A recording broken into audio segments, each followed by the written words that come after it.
Vous avez besoin d'un espace publicitaire pour faire connaître votre société ou vos produits? Seul Guérita TV Monde peut vous satisfaire. Pour tout renseignement, contactez le 00229 91 19 10 10. Guérita TV Monde, le leader des web TV.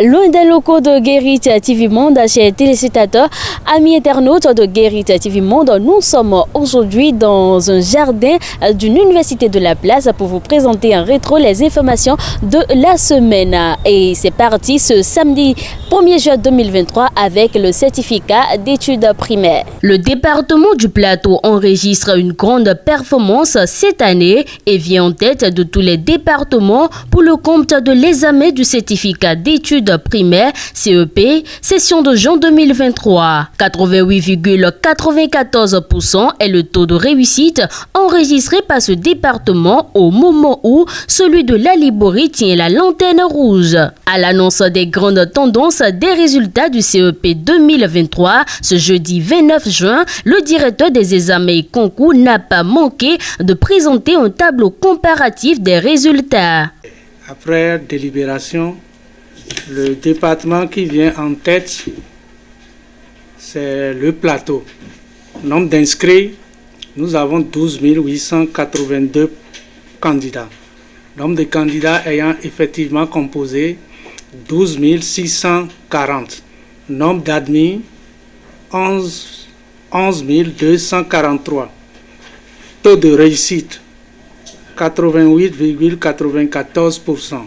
Enfin, vient le département de la Liborie en 12e position. Nombre d'inscrits, 11 608. Candidats ayant effectivement composé, 11 330. Nombre d'admis, 7 473.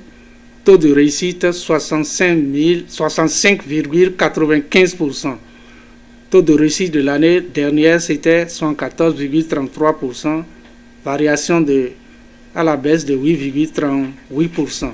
Il faut noter que les départements du Bogou, du littoral, de la Donga, de l'Atlantique, des collines du Mono, de l'Ouémé et de l'Atakora sont respectivement 1er, 2e, 3e, 4e, 5e, 6e, 7e, 8e, 9e, 10e et 11e à cet examen sur le plan national. Et puisque le calendrier scolaire 2022-2023 s'exécute à perfection selon les instructions des ministres en charge de l'éducation, les apprenants sont déjà en vacances depuis le vendredi 30 juin 2023. À l'EPP Candévier où une équipe de la rédaction est descendue ce jeudi 29 juin, les écoliers étaient en pleine évaluation de fin d'année alors que les vacances étaient prévues pour le lendemain. On suit les instructions de l'autorité hiérarchique. C'est ça qui a fait que les évaluations de fin d'année, comme c'est prévu, on devait commencer hier. Mais hier était chômé. Donc aujourd'hui, jeudi, les enfants composent, demain aussi ils vont composer. Mais cela n'empêche pas leur départ pour les vacances. Que les travaux de fin d'année, il y a aussi les fiches scolaires à remplir. Tout ça là, nous avons déjà fait une partie, donc on doit pouvoir achever ça à partir de la semaine prochaine. Eh bien, les tâches des enseignants, notamment celles des aspirants au métier d'enseignement AME, vont au-delà de celles précitées. Ces AME qui seront bientôt reversés dans la fonction publique suivront une formation qui sera sanctionnée par une autre évaluation en ces mois de vacances. Une nouvelle qui enchante les enseignants, mais le bémol, seulement 14 000 d'entre eux seront reversés. Pour les instituteurs rencontrés à l'EPP Wando, ce nombre est insuffisant pour répondre à la demande actuelle. Il propose mieux au gouvernement. Ça n'a pas le sens de reversement à mon niveau. C'est un concours. Que ce soit reversement ou concours, c'est forcément une avancée. Ça va permettre à certains de changer de statut. C'est un effort louable. Et nous prions que cela se pérennisera peut-être, disons, chaque année, si le gouvernement peut faire cet effort de reverser ou de recruter à cette fourchette chaque année, je pense que ce sera bien pour le système éducatif béninois. 14 000, c'est important, mais ce serait insignifiant en son temps, à voir le nombre d'écoles que nous avons au Bénin et le manque crucial que nous avions eu pendant des années. Je suis déjà satisfait. Et j'aimerais, je demande, c'est une doléance auprès du président de la République de les reverser, de faire la formation, de les reverser tous, pour qu'il n'y ait plus de frustration. Loin du secteur éducatif, la réouverture du poste frontalier de Sémé entre le Bénin et le Nigeria est imminente. Mais chose surprenante, les impacts de cette réouverture tant attendue sont jusque-là invisibles. Dans les parcs de vente de véhicules d'occasion, la libre circulation des biens et des services n'est pas encore effective. Ouais, l'ouverture de frontières entre le Nigeria et le Bénin, ça a été bon et tout le monde est content. Mais jusqu'à présent, quand ils ont ouvert la frontière, les machines pour faire la douane, pour qu'on rentre là-bas et puis la douane de Bénin arriver à ses mains. Ils vont faire pour rentrer au Nigeria, pas encore commencé. Donc nous on est ici maintenant, la souffrance est trop.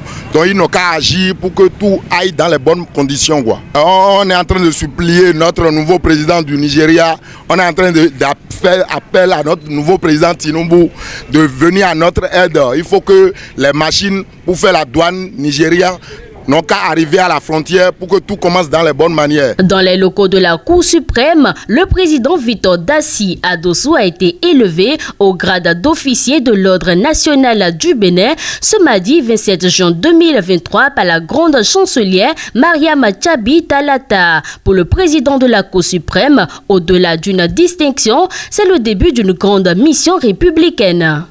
La distinction qui vient de m'être remise m'engage à davantage travailler et à prendre toute la part qui est la mienne dans l'édification d'une justice efficace et efficiente au diapason des attentes de nos concitoyens qui aspirent, si légitimement chacun de nous le sait désormais, à une justice indépendante, impartiale.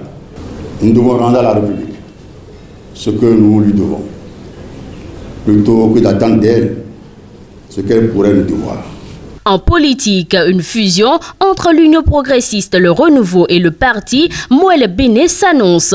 Du moins, c'est ce que renseigne le commentateur Shamsuddin Badarou, pour qui certains anciens ténors du parti Mouel Béné avaient déjà les prémonitions. En choisissant de faire, in fine, ce qu'il aurait dû faire très tôt, le président de Mouel Bénin et certains opportunistes du parti donnent ainsi raison à des anciens camarades visionnaires Edmond Haïndé, Sévis Béo Aguiar et compagnie qui, dans l'anticipation, vite scrutaient l'horizon, mesuraient les enjeux et faire l'option UP le renouveau. En effet, confirmant le jeudi 11 novembre 2021 à Bénin Web TV l'information de la démission de plusieurs membres du parti Mouel Bénin qui ont déposé les valises à l'Est Union progressiste devenue UP le renouveau, Sévis Béo Aguiar, l'un des démissionnaires, a fait savoir que c'est une décision des groupes. Ancien secrétaire général du parti que dirige Diakayadi, il faisait savoir déjà à l'époque que le choix porté sur l'UP répond à un besoin d'adhésion à une formation politique d'envergure, un grand ensemble, conformément à la nouvelle charte politique. Si la fusion Mouel Bénin, UP le renouveau n'a pas échappé aux commentateurs, ce n'est pas les difficultés des pèlerins béninois du Hadja 2023 sur la Terre Sainte qui lui échapperont. Il martèle que ces difficultés sont de nature à entacher les efforts du gouvernement pour une bonne organisation du Hadj. Si depuis quelques années le gouvernement de Patrice Talon reçoit des lauriers quant à l'organisation du pèlerinage à la Mecque, quelques fausses notes risquent d'entacher ou de souiller l'édition de cette année 2023. Et pour cause, des pèlerins béninois souffrent et allaitent depuis Jeddah en Arabie Saoudite. 3 difficultés majeures sont soulevées. En effet, logés à 3 voire 4 km du lieu saint, ces pèlerins sans moyen de transport à leur disposition sont contraints de parcourir à pied cette distance en aller-retour. Un véritable parcours du combattant, dénonce-t-il. Ceux d'entre eux qui ne sont pas athlétiques et endurants n'en peuvent plus tant les douleurs au niveau des membres inférieurs et des articulations sont atroces. Face à ces problèmes auxquels ils sont confrontés, ils disent ne savoir à quel sein se vouer puisque la délégation d'officiels censés être à leur côté en terre saoudienne est introuvable. Quoi qu'il en soit, ces anomalies n'ont pas empêché les fidèles musulmans de fêter la Tabaski. Même si le prix des bêtes était en hausse dans les marchés de bétail, la Tabaski a eu lieu. Et voilà l'essentiel de ce que vous devez savoir, des informations, des grandes informations ayant fait l'actualité durant la semaine. Merci d'avoir été des nôtres. Guériti TV Monde.bj pour toujours.